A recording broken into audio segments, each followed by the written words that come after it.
HAD Channel Indonesia.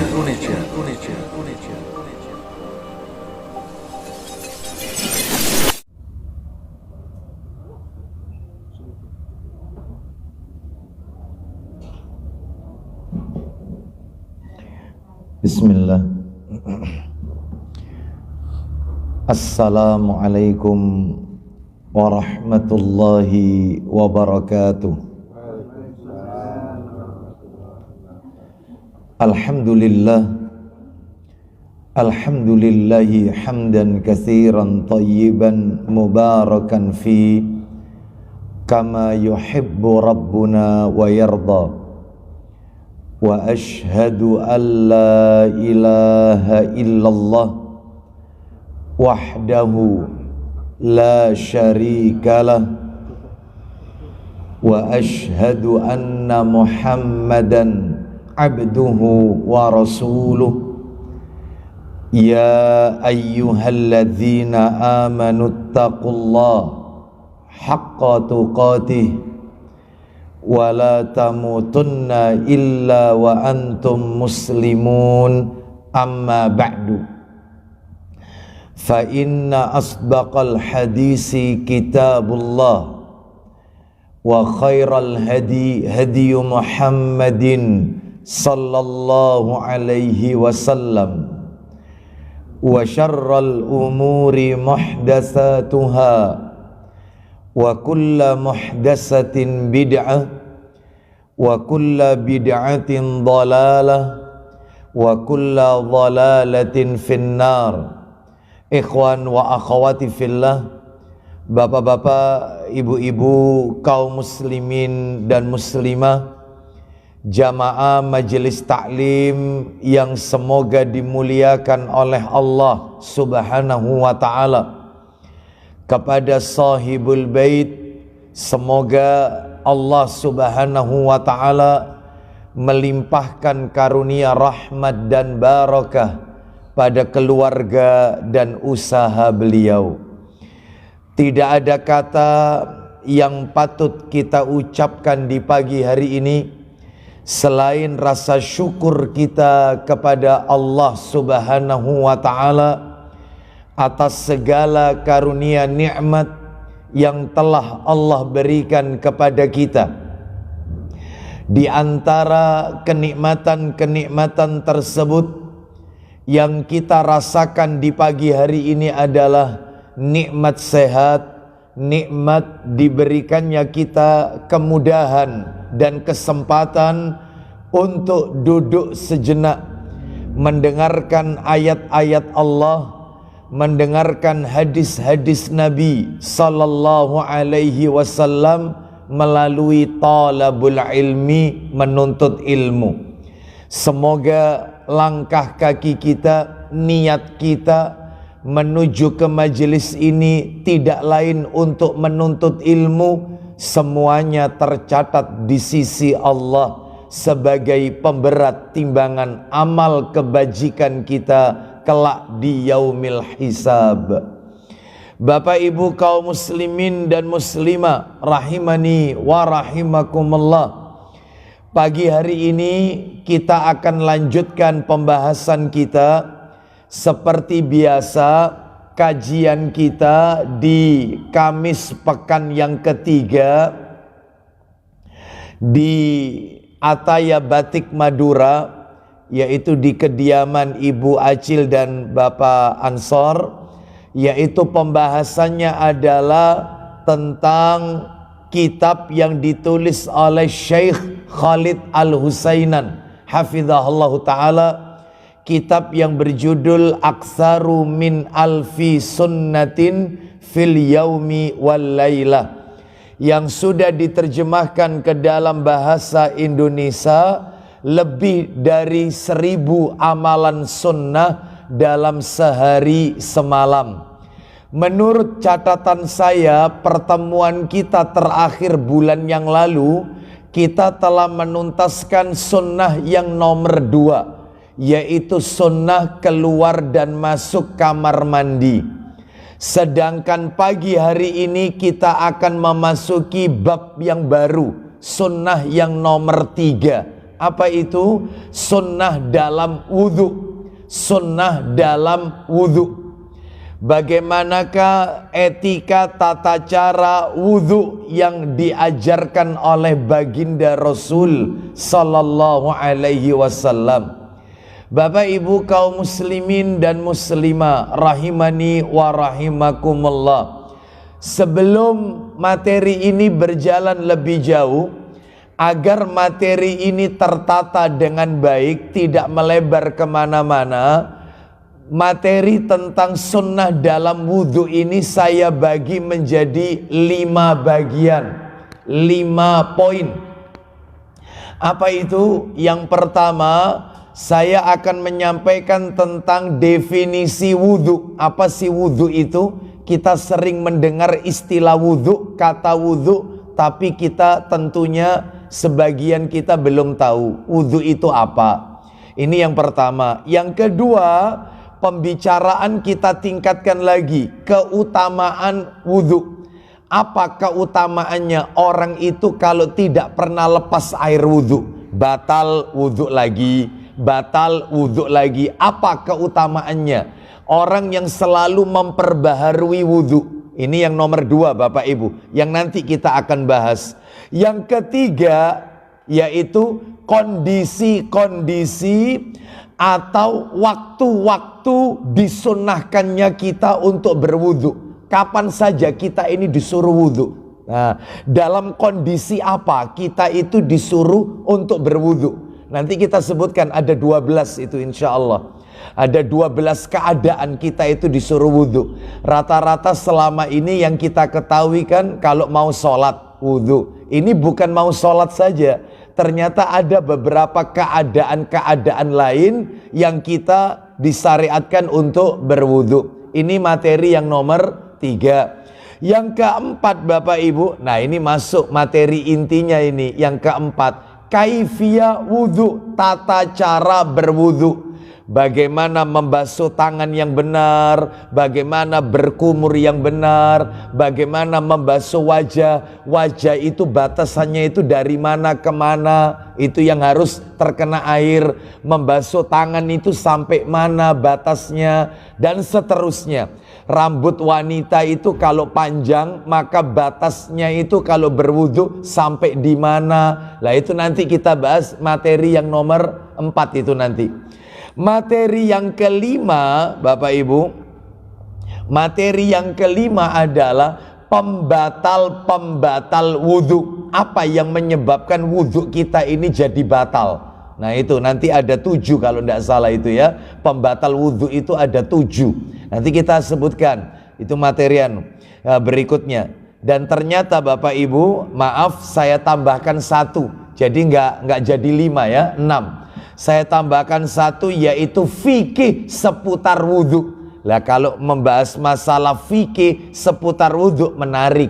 Contohnya yang ada kaitannya dengan wanita.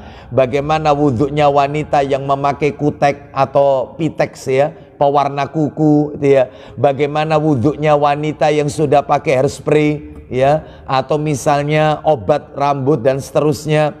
Bagaimana wudhunya wanita yang setelah dia mengusap yaitu bayinya yang setelah buang hajat, misalnya bayinya pipis lalu ibu ini mengusap meskipun pakai waslap ya, apakah batal wudhunya? Bagaimana wudhunya yaitu seorang bidan yang pada saat dia merawat persalinan terkena pakaiannya darah wanita itu, bagaimana wudhunya batal atau tidak? Banyak ya, nanti namanya saja fikih, disesuaikan dengan kondisi sekarang ini ya, apa-apa yang terjadi di zaman sekarang. Banyak sekali ibu-ibu sekalian, seperti bagaimana wudhunya wanita yang rambutnya itu dikepang atau disanggul, itu harus dilepas apa tidak kepangannya, sanggulnya.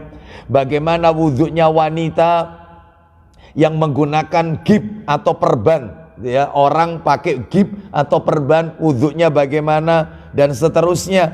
Ini ya, jadi banyak sekali hal-hal yang perlu kita pelajari ya, termasuk nanti kita akan bahas masalah fikih ini, bagaimana dengan orang yang suka keputihan ya, itu wudhunya wanita yang keputihan. ini batal atau tidak dan seterusnya. Itu nanti masuk masalah fikih Bapak Ibu sekalian. Baik, jadi ada 6 poin ya yang akan kita pelajari. Ya, nampaknya waktunya tidak mencukupi Bapak Ibu sekalian kalau dibahas semua karena panjangnya materi. Jika memang nanti tidak mencukupi, ya kita akan lanjutkan pada pembahasan pertemuan yang berikutnya. Baik, kita awali yang pertama lebih dahulu, definisi wudhu. Apa artinya wudhu itu? Bapak Ibu kaum muslimin dan muslimah rahimani wa rahimakumullah. Wudhu itu definisinya secara bahasa, secara etimologi katanya gitu. Secara bahasa atau lugawi ya, secara lugawi asal katanya adalah al-wadha'ah. Al-wadha'ah. Al-wadha'ah. Apa artinya al-wadha'ah? Artinya adalah bersih atau cerah. Jadi panjenengan kalau ditanya apa definisinya wudhu, wudhu itu asal katanya al-wadha'ah, artinya bersih atau cerah. Itu. Adapun kalau secara istilah terminologi, nah definisi terminologi atau pengertian syar'i Bapak Ibu, wudhu itu artinya, lah ini yang agak panjang definisinya. Ya, wudhu itu artinya menggunakan air. Jadi namanya aja wudhu pakai air. Kalau nggak pakai air namanya tayamum Bapak Ibu. Saya ulang, wudhu itu artinya menggunakan air pada tempat-tempat tertentu. Makanya nggak semua kena air. Enggak, contohnya basuh tangan. Ya tangan itu ya sampai siku. Ya seperti itu, tidak sampai melebihi siku. Makanya pada tempat-tempat tertentu, saya ulang, menggunakan air pada tempat-tempat tertentu untuk menghilangkan sesuatu, untuk menghilangkan sesuatu yang menghalangi sahnya sholat. Nah ya, jadi itu definisi wudhu yang disebutkan dalam kitab Shahih Fiqh Sunnah. Baik, Bapak Ibu sekalian rahimani wa rahimakumullah, saya ulang ya, definisi wudhu secara istilah syar'i, terminologi, menggunakan air pada tempat-tempat tertentu, tempat-tempatnya tertentu, untuk menghilangkan sesuatu, yang menghalangi sahnya sholat, menghalangi sahnya sholat. Ya, jadi sholat tidak sah kalau nggak pakai wudhu. Nah itu ya. Lah bagaimana wudhu itu? Wudhu itu ya pakai air. Terus air itu digunakan kemana? Pada tempat-tempat tertentu di tubuh kita untuk menghilangkan sesuatu yang membuat sholat kita nggak sah. Nah itu. Ini definisi wudhu. Baik. Insya Allah dari definisi ini saya yakin Bapak Ibu sudah punya gambaran, sudah bisa memahami, yaitu tentang definisi wudhu. Sekarang kita masuk materi yang nomor 2. Apa tadi Bapak Ibu nomor 2 tadi? Keutamaan wudhu. Apa keutamaannya orang itu kalau suka berwudhu? Batal wudhu lagi. Maaf, buang angin wudhu lagi. Ya, terus begitu, terus memperbaharui wudhu. Bapak Ibu sekalian, apa keutamaannya? Bapak Ibu sekalian rahimani wa rahimakumullah, keutamaannya banyak, tapi saya sebutkan cuma 3 saja. Mudah-mudahan 3 ini mewakili. Mudah-mudahan dengan 3 ini panjenengan termotivasi untuk selalu suka berwudhu. Ya, sampai-sampai katanya ulama begini Bapak Ibu, orang itu kalau sudah wudhu dan wudhunya belum batal, misalnya wudhu untuk salat zuhur, ternyata sampai menjelang asar wudhunya belum batal, dia tidak tidur terlelap, dia tidak buang air kecil, dia tidak buang air besar, bahkan dia tidak terkena najis, wudhunya tidak batal. Itu katanya ulama, mestinya kan boleh dia gunakan untuk sholat asar, wong wudhunya belum batal. Tetapi sebagian ulama menekankan lebih baik wudhu lagi, lebih baik perbaharui. Tuh seperti itu. Padahal maaf, gak buang angin, gak kentut, tidak buang air besar, tidak batal wudhunya karena sebab tidur terlelap, tidak makan daging onta karena makan daging onta itu wudhu bisa batal. Ini tidak, ya. maka ini tidak terkena itu, mestinya dia bisa sholat asar dengan wudhunya yang waktu zuhur, bisa. Tapi ulama menekankan tetap diperbaharui. Apa sih keutamaannya? Orang itu kalau rajin berwudhu ada 3. 1, keutamaan yang pertama adalah pembersih dari dosa, Bapak Ibu. Penyuci dosa. Dosa diampuni oleh Allah. Orang suka wudhu itu dosa-dosanya berguguran. Ya, berguguran. Mana dalilnya? Silakan bisa dibantu Sahih Targhib wa Tarhibnya jilid 1. Ya, jilid 1. Hadisnya nomor 182. Jilid 1 nomor 182. Jilid 1 nomor 182 riwayat Muslim. An Utsman ibni Affan radhiyallahu an qala Rasulullah sallallahu alaihi wasallam man tawaddoa fa ahsanal wudu'a kharajat khatayahu min jasadihi hatta takhruja min tahti adfari. Silakan. Dari Utsman bin Affan radhiyallahu an, ia berkata, Iya. Rasulullah SAW bersabda, apa isi sabdanya? barang siapa berwudu lalu dia membaguskan wudunya, Siapa yang berwudu dengan sempurna, memperbagus wudunya, alias mengikuti sunnah Rasul. Lanjut. maka kesalahan-kesalahannya keluar dari jasadnya hingga ia keluar dari bawah kuku-kukunya. Duh, sampai keluarlah segala dosa dari tubuhnya hingga dari bawah kuku-kukunya, dosanya berjatuhan. Dosanya gugur, Bapak Ibu. Lah Bapak Ibu harus tahu dosa itu ada 2, Bapak Ibu. Ada dosa zahir, ada dosa batin. Dosa itu ada 2, ada dosa zahir, ada dosa batin. Loh Ustadz mengatakan dosa itu ada 2, zahir dan batin, itu ada dalilnya. Ada. Allah Ta'ala berfirman, ayo dibuka suratnya Al-An'am. Surat nomor 6, dibantu saya, surat nomor 6 Al-An'am.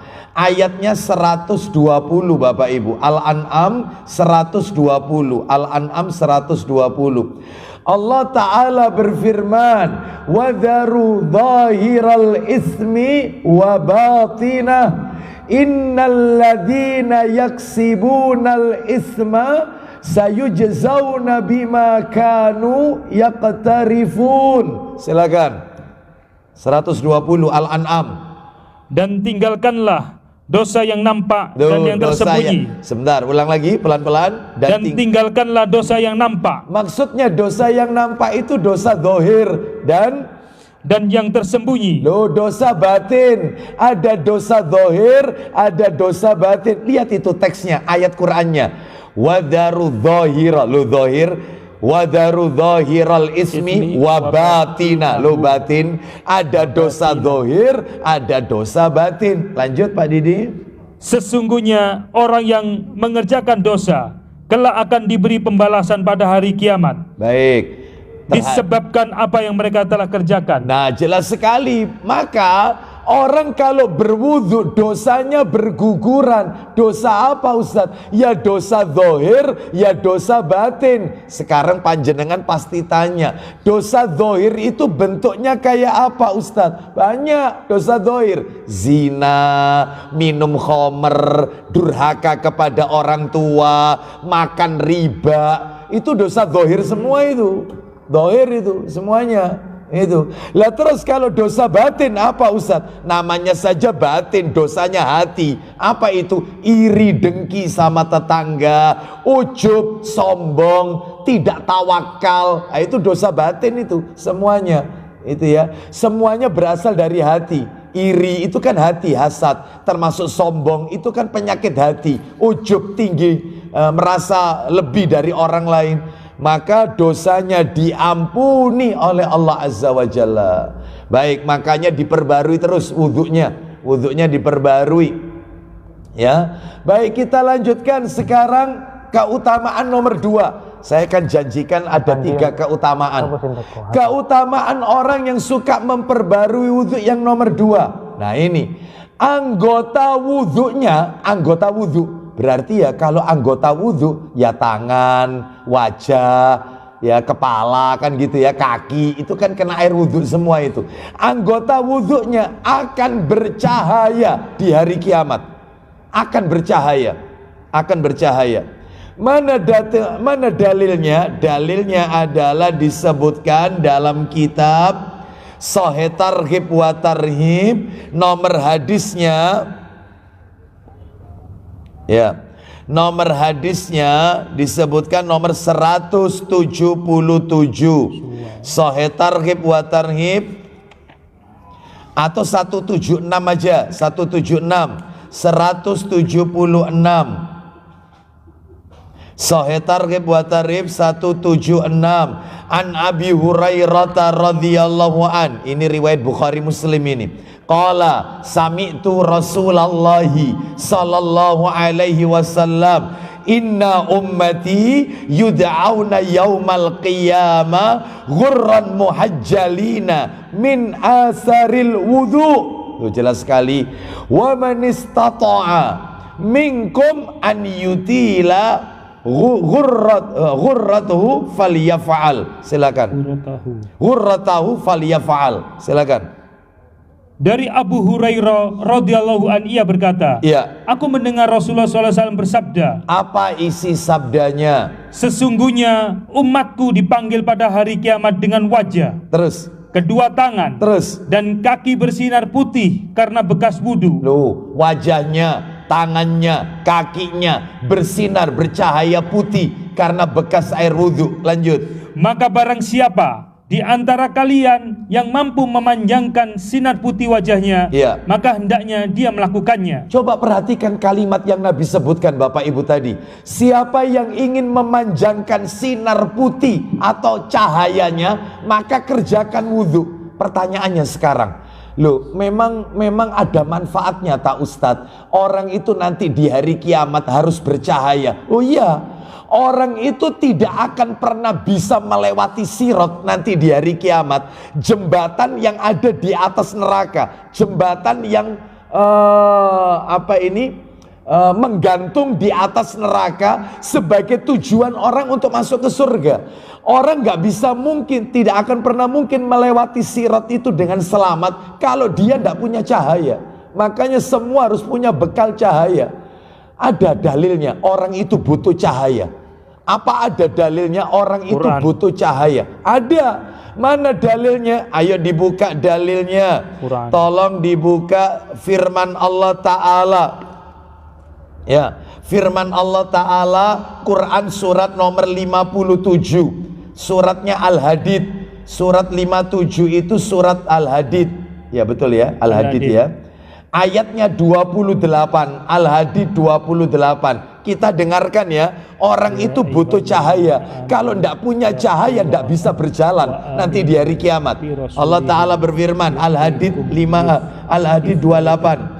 Ya ayyuhalladzina amanu taqullaha wa aminu bi rasulihi yu'tikum kiflaini min rahmatihi wa yaj'al lakum nuran tamshuna bihi wa yaghfir lakum wallahu ghafurur rahim. Silakan. Hai orang-orang yang beriman, iya, kepada para rasul. Terus, bertakwalah kepada Allah dan berimanlah kepada Rasulnya Muhammad. Lanjut.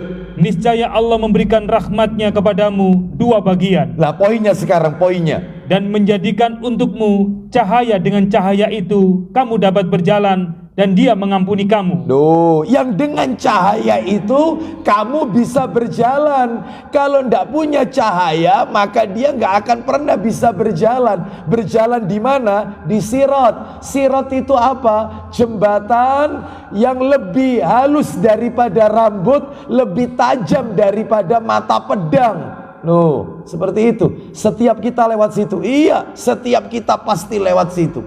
Mana dalilnya yang lain? Ayo coba ditambahkan dalil sama suratnya sama, surat nomor 57 sama, ayatnya ayat yang ke-12. Surat 57 Al-Hadid sama, ayat 12 sampai 14. 12 sampai 14. Yauma taral mu'minina wal mu'minati yas'a nuruhum baina aydihim wa bi aymanihim bushrakumul yauma jannatu tajri min tahtihal anhar khalidina fiha dzalika huwal fawzul azim. Silakan.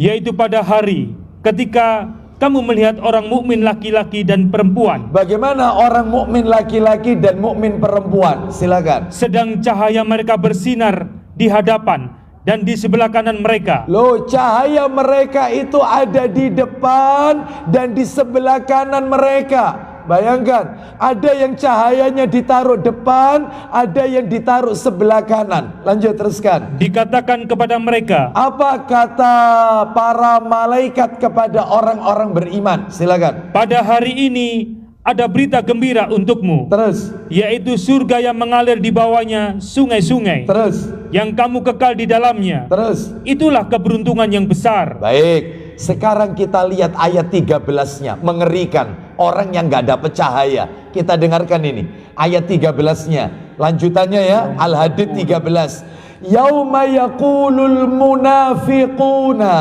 wal munafiqatu lilladzina amanu dzuruna naqtabis min nurikum qila irji'u wara'akum faltamisu nura fadhuriba bainahum bisurin lahu bab batinuhu fihi rahmah wa dhahiruhu min qibalihil adzab. Silakan.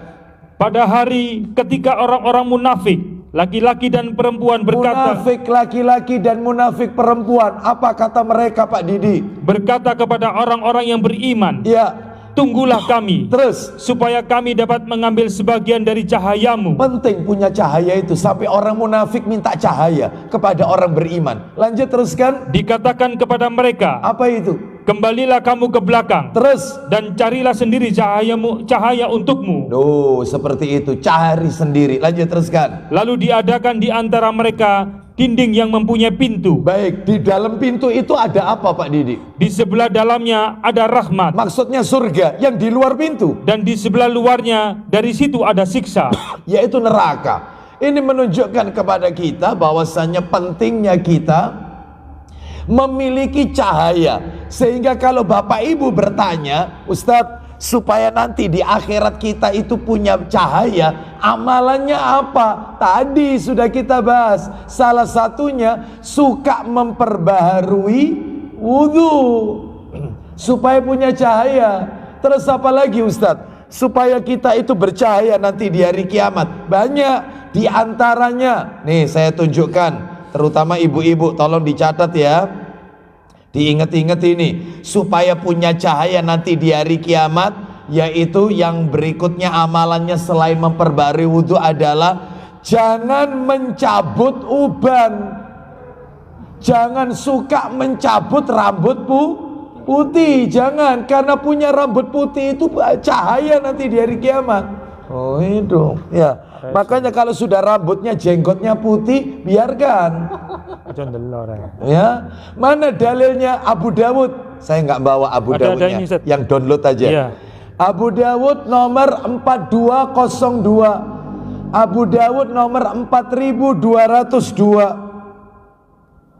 Ya. 4202. Ya, silakan dibaca. Dari Ibnu Amr radhiyallahu anhu, dia berkata, Ya, silakan. Rasulullah SAW bersabda, Apa isi sabdanya? janganlah mencabuti uban kalian, Loh, nggak boleh mencabut uban, nggak boleh. Terus lanjut. karena tidaklah seorang muslim yang rambutnya beruban, Ya, kecuali uban tersebut akan menjadi cahayanya pada hari kiamat. loh, uban itu bisa mendatangkan cahaya nanti dia. Tambah banyak rambut putihnya, tambah bagus cahayanya nanti di hari kiamat. Untung rambutku putih. Meskipun kelihatan tua nggak apa-apa. Iya, itu. Terus lanjut, silakan. Dalam sebuah riwayat disebutkan, Bagaimana punya rambut putih itu? Satu rambut putih bagaimana? kecuali Allah akan mencatatnya sebagai satu kebaikan dan Terus? menghapus satu kejelekannya. Punya satu rambut putih, diberi satu pahala, dihapus satu dosa. Tambah banyak rambut putihnya, Putih apa? tambah banyak pahalanya. Ya. Lah sekarang tidak, malah nyuruh anaknya 1.500. Ya. Ayo cabutan situ 500. Ya jangan ya. Itu bekal kita untuk mendapatkan cahaya. Memang tidak enak, tidak nyaman punya rambut putih gatal, nggak nyaman, kelihatan tua. Kalau bapak ibu kepingin agar tidak tampil tua, apalagi wanita ya, kan dia harus tampil cantik di hadapan suaminya, sedangkan rambutnya sudah beruban. Diberi aja pacar henna atau katam, itu boleh senyawa dengan air. Yang nggak boleh itu semir, nggak boleh di bleaching, disemir ya, pakai zat-zat kimia yang akibatnya air wudhu nggak senyawa nanti, sehingga dia nanti nggak disebut orang yang berwudhu karena airnya tidak masuk ke pori-pori kepala. Makanya pakai pacar aja, memang nggak kayak semir. Pacar itu paling nggak sampai 1 bulan atau 1 bulan lebih dikit, pudar ya dipacar lagi. Abu Bakar aja jenggotnya warnanya kuningan, warna kunyit. Karena diberi pewarna jenggotnya, nggak apa-apa. Makanya panjenengan kalau ke Arab Saudi umroh atau haji kan macam-macam mereka. Ada yang jenggotnya merah, coklat, rambutnya nggak apa-apa, itu dikasih pacar, boleh ya, boleh. Yang penting jangan dicabut, dan yang penting lagi jangan diwarnai seperti rambut asal, disemir hitam, maka tidak akan mendapatkan bau wanginya surga. Ancamannya itu nggak boleh ya. Baik, sekarang kita lanjutkan materi kita, kembali ke materi tentang keutamaan wudhu. Yang nomor 3 sekarang. Oh maaf, sebelum nomor 3 tak tunjukkan amalan yang lain lagi. Saya tambahkan satu lagi amalannya, supaya kita dapat cahaya di hari kiamat. Selain wudhu sama punya rambut putih. Apa itu yang ketiga? Sering-seringlah kalau pergi ke masjid baca doa. Doanya apa? Begini doanya. Riwayat Muslim, saya yakin panjenengan sudah pada hafal. Doanya begini. Allahumma ja'al fi qalbi nuran, wa fi basari nuran, wa fi sam'i nuran, wa an yamini nuran, wa an yasari nuran, wa fawqi nuran, wa tahti nuran, wa amami nuran, wa khalfi nuran, wa adimli nuran. Ya Allah, jadikan hatiku bercahaya, penglihatanku bercahaya, pendengaranku bercahaya, kanan kiriku cahaya, atas bawahku cahaya, depan belakangku cahaya, dan besarkanlah cahaya itu untukku ya Allah. Itu doa kalau mau ke masjid, dihafalkan supaya kita bisa mendapatkan cahaya. Ayo bulan depan tak tes satu persatu ya doanya. Ya enggak ada yang datang Ustadz, nggak apa-apa, saya sama Pak Ansor aja nanti, udah nggak apa-apa ya. Bapak Ibu sekalian, hafalkan itu doa, yaitu ketika akan pergi ke masjid ya. Wallahu a'lam bishawab. Ayo sekarang yang nomor 3. Nanti tak share. Nomor 3 ini. Oh no. Keutamaan berwudu yang nomor 3, mengangkat derajat di sisi Allah. Orang itu rajin wudhu, derajatnya diangkat oleh Allah Azza wa Jalla. Oh Masya Allah. Loh memangnya Ustadz, surga itu ada levelnya tak Ustadz? Ada derajatnya? Ada. Nanti tak tunjukkan level-levelnya. Baik, sekarang kita dengarkan dulu dalilnya. Orang itu kalau rajin berwudhu, diangkat derajatnya. Coba dibuka Sahih Targhib wa Tarhib. Nomor hadisnya 192. Sahih Targhib wa Tarhib nomornya 192 ya. An Abi Hurairah radhiyallahu anhu qala Rasulullah sallallahu alaihi wasallam, ala adullukum ala ma yamhullahu bihil khataya wa yarfa'u bihid darajat. Silakan. 192. Iya 192. Ayo. Dari Abu Hurairah radhiyallahu an bahwa Rasulullah SAW bersabda, isi sabdanya, maukah kalian untuk aku tunjukkan sesuatu yang dengannya Allah menghapus kesalahan-kesalahan dan mengangkat derajat. Loh, bayangkan, maukah kalian aku tunjukkan satu amalan yang kalau kalian ajarkan, yang kalian lakukan, maka dosa-dosa kalian akan dihapus oleh Allah dan akan diangkat derajatnya oleh Allah. Loh, apa itu amalannya? Ternyata amalannya ada 3 kata Nabi. Amalan penghapus dosa dan mengangkat derajat. Qalu bala ya Rasulullah. Silakan Pak Didik, kata para sahabat. Mereka menjawab, Ya. tentu wahai Rasulullah. Tentu kami mau wahai Rasulullah. Apa amalannya itu? Kata Nabi, 1. Isbaghul wudu'i alal makarih. 2. Wa kasratul khata wa kasratul khuta ilal masajid. 3. Wantidarus salati ba'das salat. Silakan. Beliau bersabda, Ya. menyempurnakan wudhu dalam keadaan yang dibenci seperti sangat dingin. Stop. Yang pertama amalannya mengangkat derajat, menghapus dosa, berwudhu pada saat kondisi yang dibenci. Contoh, berwudhu di musim dingin. Atau misalnya berwudhu saat kita sakit. Dokter sudah ngasih warning, memberikan peringatan, Bapak tolong ya, jangan banyak gerak dulu, Ibu jangan banyak gerak dulu, karena ini masa penyembuhan. Tolong nanti kalau sholat sambil tiduran aja, kalau nanti wudhu tayamum aja. Khawatirnya nanti kalau banyak gerak maka nanti tidak sembuh-sembuh. Tapi dia tetap nekat, gak iso, wong air ada kok, ya. Jadi dia tidak nurut, tetap wudhu, ya. Dia merasa enggak, insya Allah enggak apa-apa, insya Allah enggak apa-apa, wong juga enggak jauh kok, kamar mandi dekat. Maka dia tetap wudhu, berwudhu di saat yang sulit. Ya ini maksudnya, bisa menghapus dosa, ngangkat derajat. Atau wudhu di musim dingin, misalnya kita ke suatu negara, ya, misalnya Palestina. Palestina itu kalau musim dingin, ya minus sudah, ya seperti itu. Ke Eropa musim dingin, dia tetap menggunakan air. Padahal kalau tayamum boleh sebenarnya, karena memang kondisinya tidak memungkinkan. Tapi dia tetap pakai air, nggak apa-apa. Ini mengangkat derajat, menghapus dosa. Nomor 2 Pak Didi, silakan. Amalannya memperbanyak langkah ke masjid. Loh, memperbanyak langkah ke masjid itu bisa menghapus dosa, mengangkat derajat. Loh, langkah lo ya, bukan kendaraan lo ya. Melangkahkan kaki, bukan naik kendaraan. Jadi kalau ke masjidnya naik motor, silakan, tapi parkirnya agak jauh. Ya. Ya, parkirnya agak jauh ya. Misalnya masjidnya itu di mana ini ya? Kalau masjid terdekat sini di mana? Sini ya, dekat sini ya. Kira-kira berapa radius, berapa meter Pak Ansor? 1 kilo? Nggak sampai. 500 meter? Nggak sampai juga. Nah, sudah jalan kaki aja ya. Memperbanyak langkah ke masjid, jangan naik motor ya. Boleh naik kendaraan, tapi kalau bisa parkirnya agak jauh. Ya, Ustadz parkirnya ndak mungkin jauh karena nanti khawatir Ustadz, apalagi nggak ada tukang parkirnya. Ya ndak apa-apa di depan masjid, tapi turun dari kendaraan, jalannya disedikitkan. Ya, apa itu jalannya itu?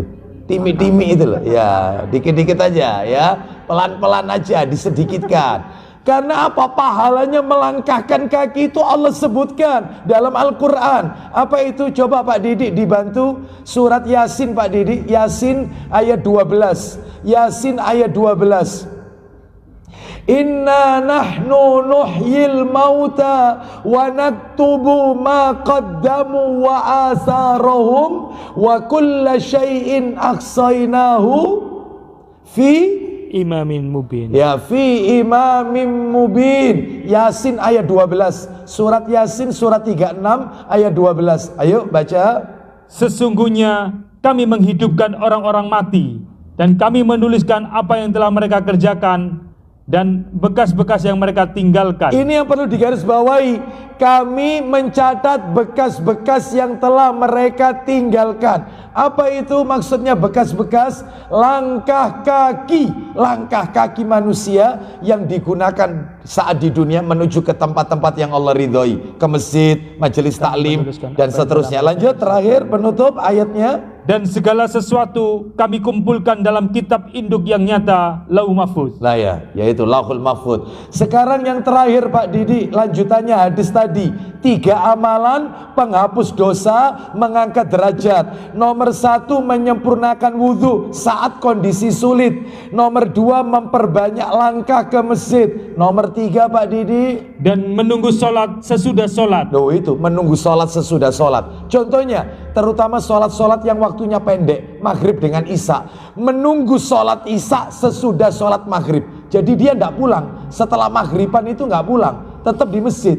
Itu ya, nunggu sholat isya. Menunggu sholat isya setelah sholat maghrib. Atau misalnya di masjid ada taklim kajian ba'da asar, Anda sholat asarnya di masjid aja, sholat asarnya. Terus kemudian ikut kajian taklim sampai kajiannya berakhir maghrib, Anda ikut sholat maghrib di masjid itu. Yaitu yang namanya menunggu sholat setelah sholat, menunggu sholat maghrib setelah sholat asar. Begitu seterusnya.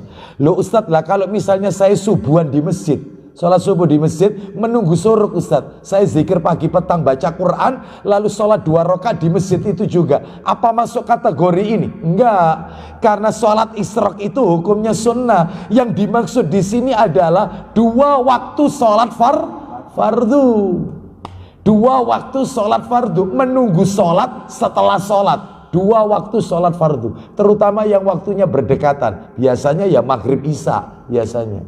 Makanya kalau sudah maghrib, sholat maghrib di masjid, kalau bisa jangan pulang. Kalau nggak ada kepentingan, mending di masjid, yaitu baca Quran. Jangan ngerasani ustadz, nggak usah. Sambil nunggu waktu sholat ngerasani ustadznya. Ya, seperti itu ya. Yang diobrolkan kalau lelaki ya biasanya poligami kan gitu ya. Nggak usah ya, zikir aja baca Quran ya. Langsung praktek. Baik, kita lanjutkan sekarang masuk materi nomor 3. Ini yang agak panjang. Masih ingat Bapak Ibu materi nomor 3 yang akan kita bahas dari sunnah dalam wudhu ini apa? Iya betul, kondisi atau waktu disunahkannya kita berwudhu. Totalnya ada 13 yang benar, 13 totalnya. Tadi kan 12, ternyata 13. Kondisi apa? 13. Kondisi atau waktu disunahkannya untuk berwudhu ada 13. 1, ketika mau pergi ke masjid, ya kalau bisa wudhunya mulai dari rumah. Kalau ke masjid, loh Ustadz lah kalau di tengah jalan batal, ya nanti wudhunya di masjid aja, jangan pulang lagi, nggak kelar-kelar ini nanti ya. Jadi kalau bisa wudhunya di rumah, jadi berangkat dari rumah itu sudah dalam keadaan suci. Mana dalilnya? Ayo dibuka dalilnya, Sahih Muslim, yaitu nomornya 627. Muslim 627, Sahih Muslim 627.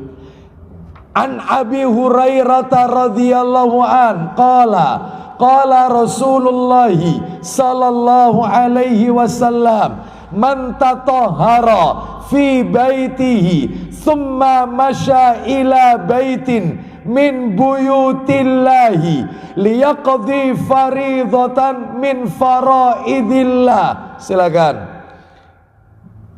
Dari Abu Hurairah radhiyallahu an, ia berkata, Silakan. Rasulullah SAW bersabda, Isi sabdanya, siapa yang berwudu di rumahnya, wudhunya di rumah, lanjut. kemudian dia pergi ke masjid menunaikan sholat wajib, Pergi ke masjid tapi sudah wudhu duluan di rumah, lanjut.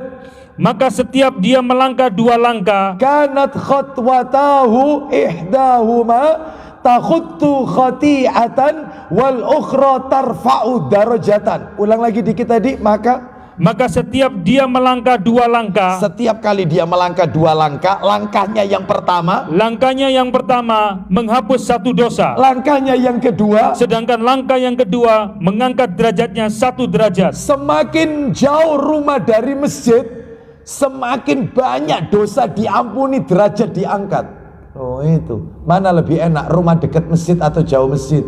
Jujur. Dekat masjid Bu ya. Oh, ya pahalanya ya. Apa noe? Iya. Ada ndak orang itu dekat masjid malah gak sobo masjid? Malah nggak pernah ke masjid. Mana ini? Banyak. Ini. Iya. Nggak pernah. Iya, karena masjidnya tidak syar'i. Bapak Ibu sekalian, ada juga orang itu yang rumahnya jauh dari masjid, malah dia tidak pernah ketinggalan takbiratul ihramnya imam. Jadi adzan itu belum adzan sudah datang. Ada, ya semua tergantung niatnya. Saya punya teman itu Bapak Ibu sekalian, dia memang mulai dari SMA suka mapala, mendaki gunung. Kesenangannya itu memang. Sampai kuliah ndak ketemu lagi, sampai terakhir ketemu di acara pernikahan. Saya tanya, piro anakmu berapa? Tanya keluarga dan seterusnya. Saya tanya lagi, apa kebiasaannya tetap berjalan? Ya tetap Ustadz, namanya hobi. Ustadz sebutkan gunung-gunung di Indonesia ini, semua sudah saya injak dengan kaki saya. Wah, Masya Allah. Istimewa ini ya. Gunung apa saja sudah diinjak dengan mendaki soalnya, senangnya. Satu saat qadarullah, saya diundang kajian di dekat rumahnya, kajiannya ba'da subuh. Ternyata dia tidak kelihatan. Saya tanya sama takmirnya, panjenengan kenal sama namanya si Fulan? Loh ya kenal Pak Ustadz. Loh Pak Ustadz kok kenal? Koncoku biyen SMA itu, teman saya. Mana rumahnya? Loh itu Ustadz, pagar putih itu Ustadz. Saya datang wong jam 6 selesai suruk kan, selesai kajian saya datangi. Saya bel rumahnya. Assalamualaikum.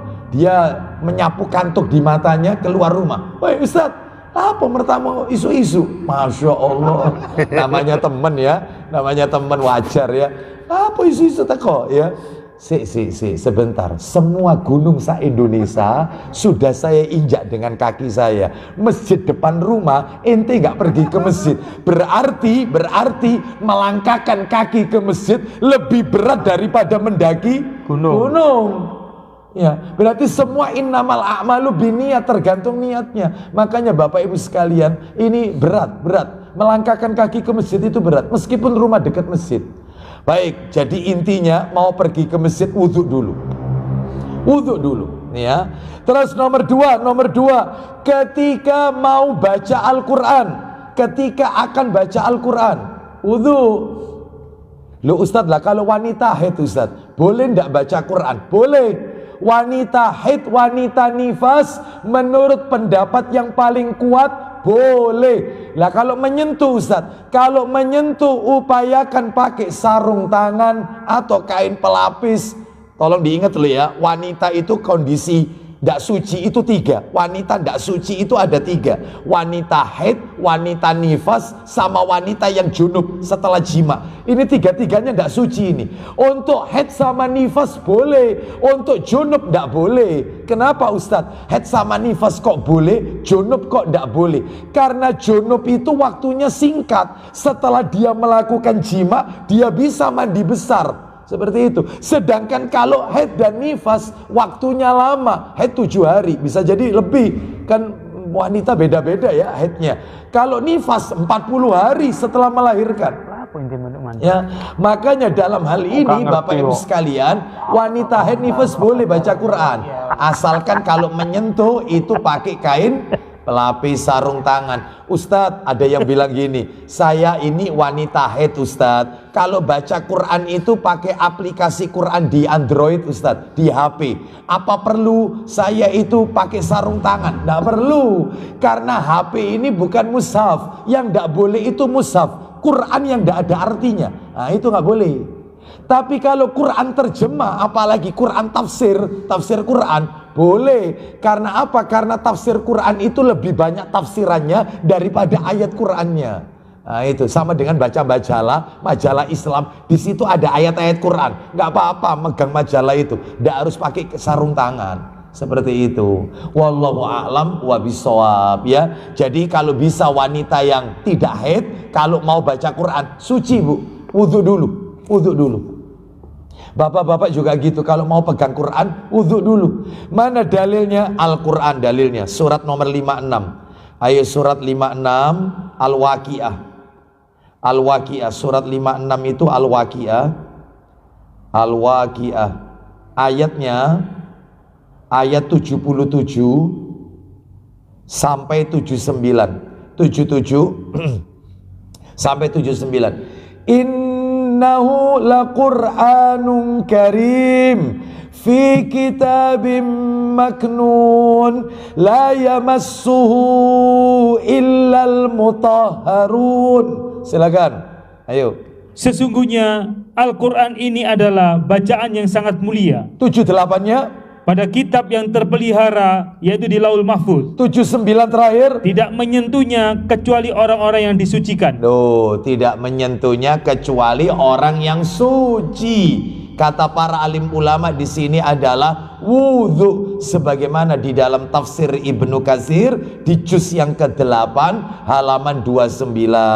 Sekarang kita bahas yang nomor 3. Kapan kita itu disuruh wudhu? Kalau mau tidur wudhu. Mau tidur wudhu. Mana dalilnya? Sahih Bukhari, dibuka Sahih Bukharinya, ya, nomornya 163 dari Al-Barra bin Azib radhiyallahu an. Bukhari 163, nomor aslinya 247, itu nomor aslinya. Tapi tidak apa-apa, kita baca yang cetakan terjemahan. Nomor asli 163, di mana Rasulullah sallallahu alaihi wasallam bersabda, "Idza ataita madja'aka fatawadda wudhu'aka lis-salati." Silakan. Dari Barra bin Azib radhiyallahu an mengatakan, Iya. bahwa Nabi SAW bersabda, Isinya, apabila engkau hendak tidur, berwudulah lebih dahulu seperti wudu untuk sholat. stop sampai di situ aja dalilnya. Kalau mau tidur wudhu seperti layaknya kita kalau mau sholat. Nomor 4 sekarang, kapan kita disyariatkan wudhu? Yang keempat adalah ketika bangun tidur. Bangun tidur wudhu. Bangun tidur wudhu. Dalilnya Sahih Muslim. Dibuka Sahih Muslim, nomornya 201. 201. Nomor aslinya 256. Nomor cetakan terjemahan 201, tapi nomor aslinya 256. Yaitu disebutkan bahwasanya dari sahabat Ibnu Abbas radhiyallahu anhuma, dia berkata, annahu bata indan nabiyyi sallallahu alaihi wasallam dzata lailatin faqama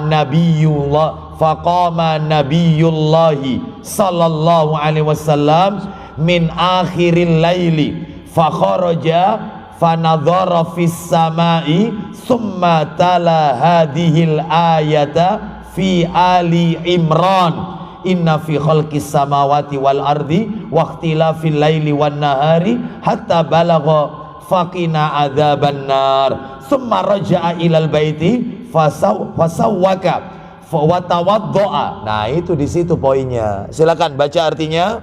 Dari Ibnu Abbas radhiyallahu anhuma, ia berkata, Iya. pada suatu malam dia bermalam di rumah Nabi SAW. Terus, Tengah malam beliau bangun dan pergi keluar rumah. jadi Nabi itu punya kebiasaan kalau bangun tidur sepertiga malam terakhir bangun itu keluar rumah. Keluar rumah sambil menatap ke langit. Lanjut.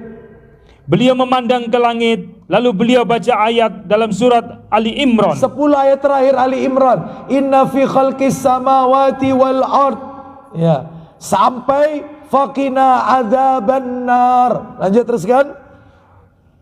Kemudian beliau kembali ke rumah, Terus lalu menggosok gigi, bersiwak terus. mengambil wudhu. Nah, berwudhu kan, bangun tidur itu wudhu, ya, bangun tidur wudhu. Kita lanjutkan nomor yang ke-5. 5. Pada saat akan berdoa kepada Allah, saat mau berdoa. Loh Ustadz, memangnya orang kalau haid itu tidak boleh berdoa tak? Boleh. Wanita haid, wanita nifas, pokoknya yang tidak suci, boleh. Kapanpun boleh berdoa. Tapi kalau panjenengan tanya mana yang afdol, ya wudhu. Afdolnya kalau mau berdoa itu wudhu dulu. Wudhu. Sekalipun tidak wudhu tidak apa-apa, tapi yang afdol itu wudhu. Mana dalilnya? Bapak Ibu akan kaget kalau dengar dalil ini.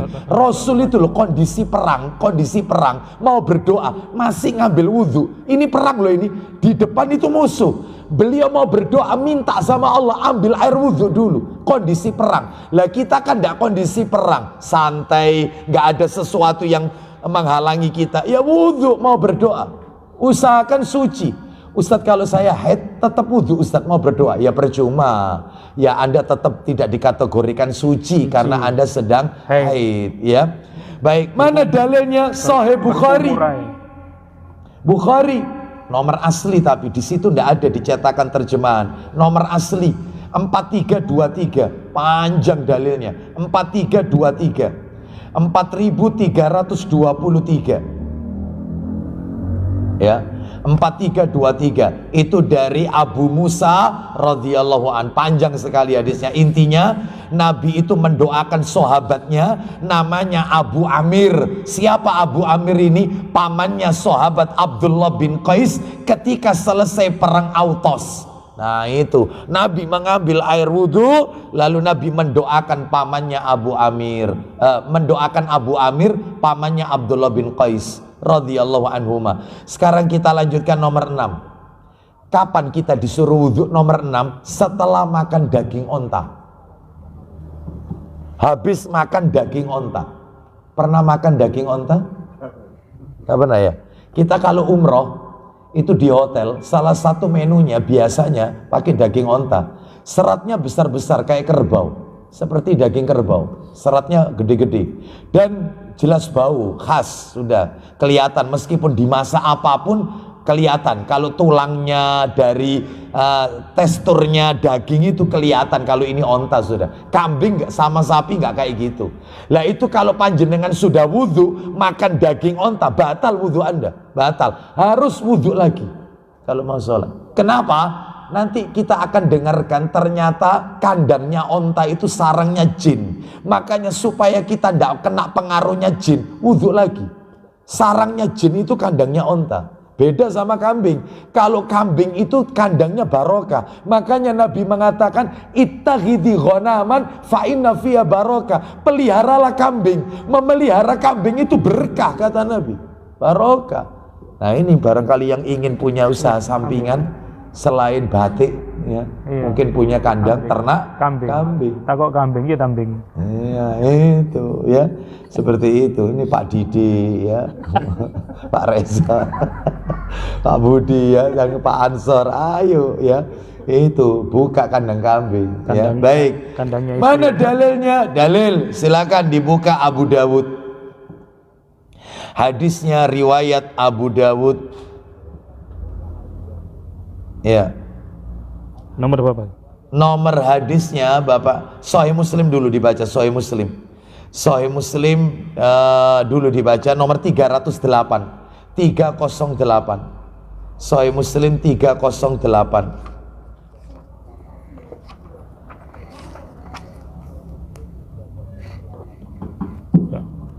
Dari Jabir bin Samurah. Iya, silakan. Dari Jabir bin Samurah radhiyallahu an, ia berkata, ya, wajibkah aku wudhu sesudah makan daging kambing? Ya. Jawab Rasulullah SAW, jika Anda mau, berwudhulah. Loh, jika kalau kau mau wudhu kalau makan daging kambing, jika tidak, tidak apa-apa. Jadi kalau habis makan daging kambing boleh wudhu, boleh tidak, nggak apa-apa. Kumur tok juga nggak apa-apa. Nggak wudhu nggak apa-apa, daging kambing. Lanjut. Tanyanya, wajibkah aku wudhu sesudah makan daging onta? Daging onta, terus?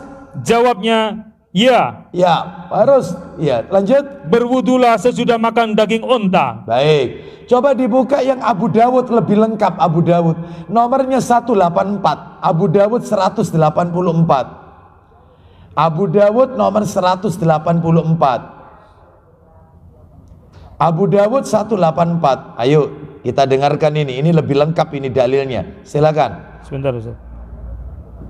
Nanti akan saya tunjukkan gimana kalau bukan daging onta, minum susu onta.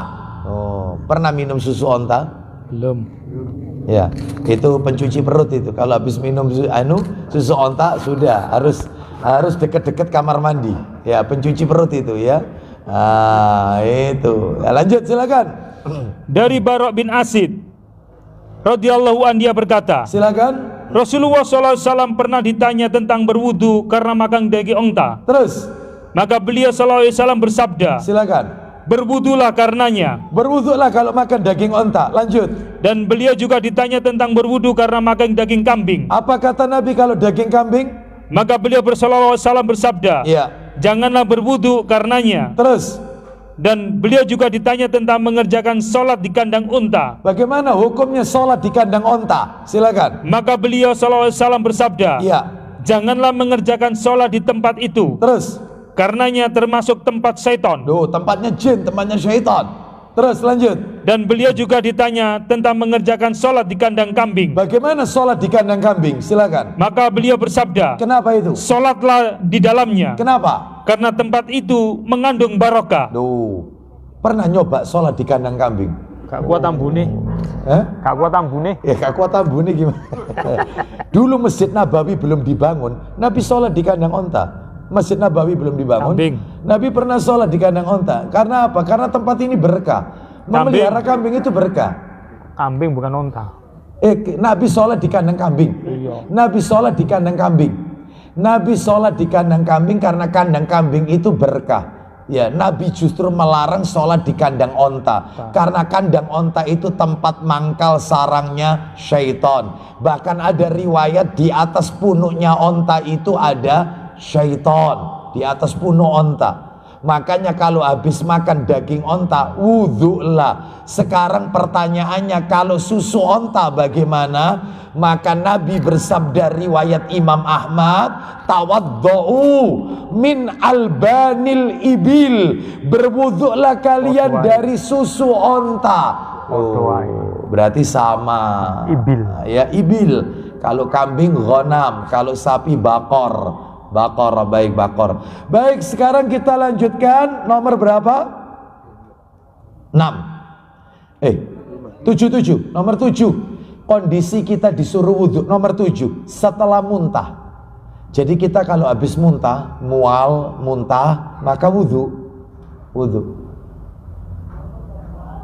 Ya, jadi kita habis muntah nih, maka berwudhulah. Mana dalilnya? Dalilnya adalah riwayat Tirmidzi.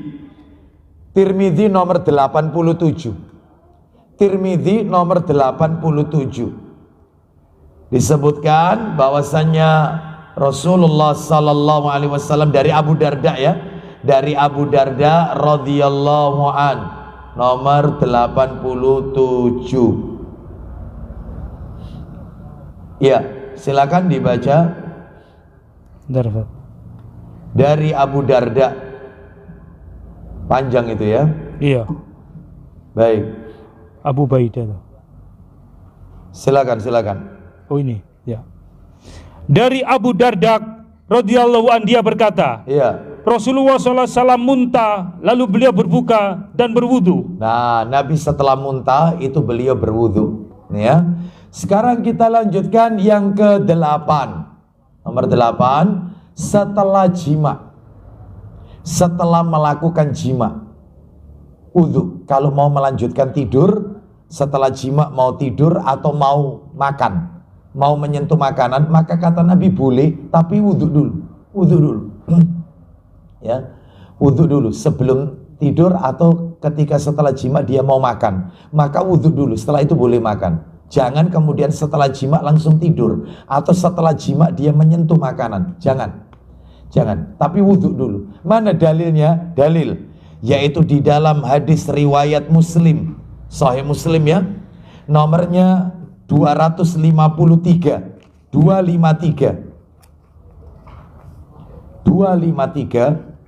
dan 254. Muslim 253 dan 254. Silakan.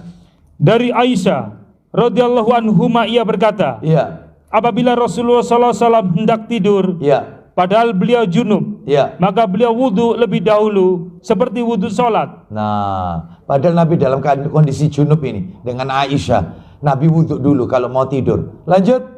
254. 254 sekarang. Dari Aisyah radhiyallahu anhuma, ia berkata, Iya. apabila Rasulullah SAW sedang dalam keadaan junub, Iya. padahal beliau ingin makan atau tidur, Nah, padahal beliau ingin makan atau tidur, maka beliau wudhu lebih dahulu seperti wudhu sholat. nah seperti itu, seperti wudhu kalau mau sholat. Sekarang kita lanjutkan, yaitu yang poin nomor 9. Betul nomor 9? Ya 9 ya. Yang ke-9, maaf, saya sebutkan ya, jika ingin mengulangi jima. Jika ingin mengulangi jima. Yang kedua kalinya, wudhu dulu. Nabi pernah semalam mendatangi istri-istrinya, itu istri pertama didatangi setelah dijima wudhu, lalu kemudian mendatangi istri berikutnya wudhu, istri berikutnya wudhu, terakhir mandi. Jadi mandinya sekali tapi wudhunya berkali-kali. Nah, ini perlu juga sunnah Nabi yang ditumbuh suburkan. Ulangi apa bojone situ, Ustaz? Ya, makanya itu apa? Sunnah Nabi yang mulai punah. Ya. Kita lanjutkan. Dalilnya mana? Sahih Muslim nomornya 257. Muslim 257. Silakan. Nabi sallallahu alaihi wasallam bersabda, "Idza ata ahadukum ahlahu summa arada an yauda falyatawadda." Silakan. Dari Abu Sa'id Al-Khudri radhiyallahu an, ia berkata, Iya. Rasulullah SAW bersabda, Isinya, apabila kamu bersenggama, kemudian ingin hendak mengulanginya kembali, maka hendaklah wudhu lebih dahulu. nah wudhu lebih dahulu ya. Yang ke-10, setelah mengantarkan jenazah ke pekuburan, wudhu. Jadi bapak-bapak terutama ya, yang ngantarkan mayit ke pekuburan, maka kembalinya itu wudhu. Ya, wudhu dulu. Kembali setelah ngantarkan jenazah. Tapi kalau nggak ngantarkan jenazah, ikut mandikan mayit, maka mandi, bukan wudhu. Jadi kalau kita habis mandikan jenazah, mandi kita, ya itu. Tapi kalau kita nggak ikut mandikan, cuman ikut nyolati sama ngantarkan ke pekuburan, maka kembalinya itu wudhu. Mana dalilnya? Dalilnya hadis Tirmidzi. Nomornya 993, Tirmidzi 993, riwayat Tirmidzi 993. Nabi sallallahu alaihi wasallam bersabda, ya silakan. Ustaz. 993. Dari Abu Hurairah radhiyallahu an secara mauquf. Silakan. 993. Ya. Ya. 993. Dari Abu Hurairah radhiyallahu an, dari Nabi SAW, beliau bersabda, Silakan. setelah memandikannya, maka ia harus mandi, Terus. dan setelah membawanya, maka ia harus wudhu. Nah, stop sampai di situ. Habis memandikan mayit, ya mandi. Habis mengantarkan mayit, itu berwudhu. Yang ke-11 sekarang, 11. Pada saat menjenguk orang sakit,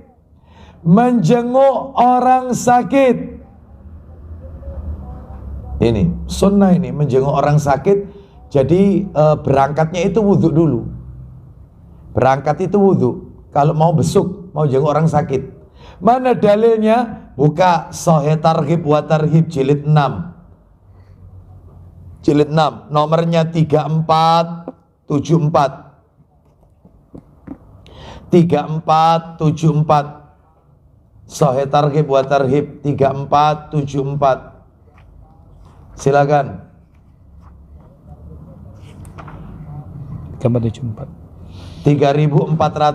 3474. Dari Abu Hurairah radhiyallahu an, dia mengatakan, Ya. Rasulullah SAW bersabda, Apa isi sabdanya?